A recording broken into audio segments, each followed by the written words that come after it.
Show. शहर की fashion designer Ritu की शादी गांव के जमींदार शेर सिंह से हो जाती है। लेकिन शहरी कामकाजी रितु का गांव में मन नहीं लगता। क्या सासू माँ, ये गांव में तो कुछ नहीं है, मेरा दिल ही नहीं लगता यहाँ, क्या करूं मैं। अरे बेटा, जहाँ पति का कारोबार बीवी तो वही अच्छी लगती है ना। अब हम लोग इतने पैसे वाले हैं कि गांव में मेरे बेटे लायक लड़की ही नहीं मिली। अरे माँ, मैं तो ये बोल रही हूँ कि क्या करूं जिससे मेरा थोड़ा दिल लगे। अरे बेटा, मैं भी शहर की थी।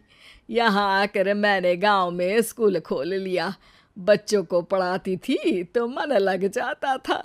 तू भी कुछ देख ले जिससे गांव की बहू बेटियों का भला हो जाए और तेरे जमींदार ससुर जी का नाम भी हो जाए। रितु क्या करती?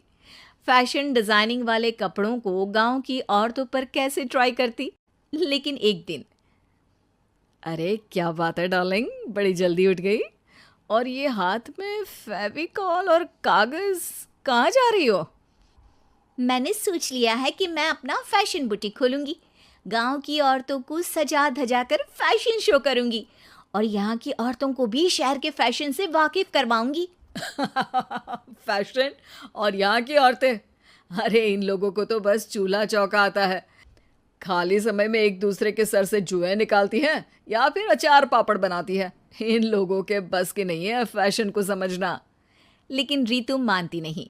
वो पूरे गांव में पोस्टर चिपका देती है कि किसी को भी नए डिजाइन के कपड़े पहनने का शौक है तो जल्दी जमींदार की बहू से मिले। लेकिन रितु की दुकान में 2 दिनों तक तो कोई आता ही नहीं।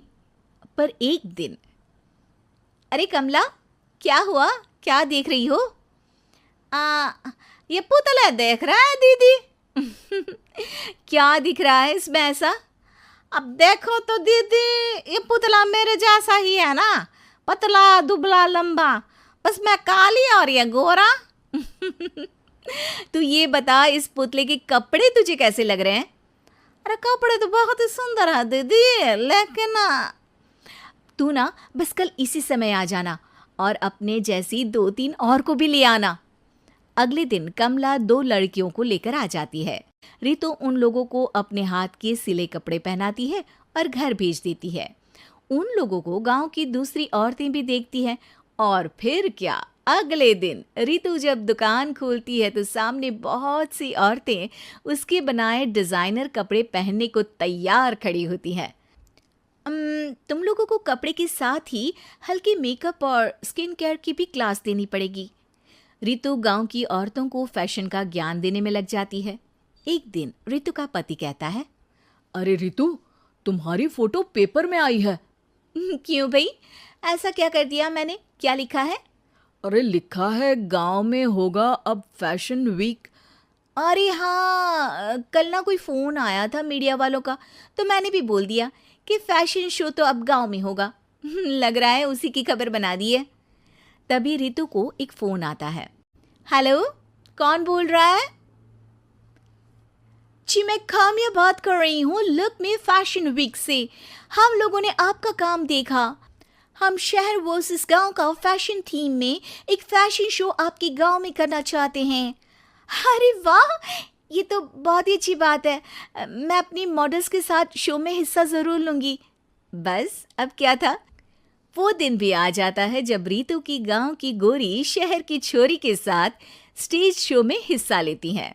शो के बाद, अरे आपकी वो जो कलेक्शन है ना, मैं उसकी पूरी सीरीज खरीदना चाहती हूँ। सच में आपने वो कपड़े डिजाइन करे जो आज के लोग आसानी से घर और बाजार में पहन सकते हैं और बजट में भी है। हम भारतीयों के लिए तो ये डिजाइन बेस्ट है जी।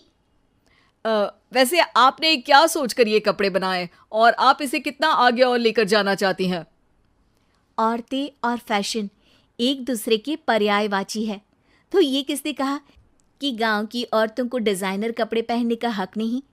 मेरा मानना है कि शौक सभी औरतों में होता है। ज़रूरत है तो बस उसे जगाने की, उनके हिसाब और बजट के कपड़ों की, जो मैंने बनाए और सबको पसंद भी आए।